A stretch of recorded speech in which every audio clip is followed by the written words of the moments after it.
Hello viewers, greetings from Boston. Today I'm going to take a look at the comparison between old and new iPad Pro 2018.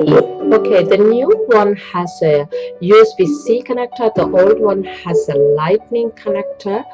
The new iPad Pro 18 is 11 inches, which is displayed here. The old one is 10.5 inches, but you can actually buy different sizes from Apple.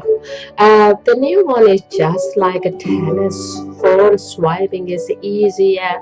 It's Face ID, and the emoji is so great. It's so beautiful, seamless. It weighs about 1 pound or so when you compare with the old one. The both have iOS 12. iPad Pro has liquid retina display, this one, and this one, the old one, iPad Pro, that one is just retina display. So that's the reason it looks so beautiful. I mean, you can see the comparison to that and that one. The new one has a Face ID, the old one has a Touch ID. The new iPad Pro, you can use Apple Pencil 2nd generation. With the old one, just Apple Pencil. A12X Bionic chip. The old one has an A10X Fusion chip. This is the part where you magnetically attach the Apple Pencil in here. And this one, you know, the sound increasing, lowering buttons.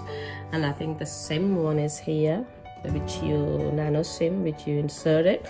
And for speakers, okay, on, off, sleep, wake button is in here. Let's take a look at the image comparison between two iPad Pro's images. This image display is taken from Apple iPad Pro 2018. The other one is the 2016 model, and look at that one. The sharpness of the image is beautiful, but when you compare between two of them, the new one is more brighter and nicer, and I know the new one is bigger, but the image is so beautiful in the new one, no doubt about it. The new camera has a smart HDR for photos. The old one has an auto HDR for both images have 12 megapixel photos. You see, guys, not all this specification and comparisons are discussed in this video. Please check the Apple website. Okay, and thank you for watching, and thank you for all your support, and please continue to watch and subscribe. Thank you.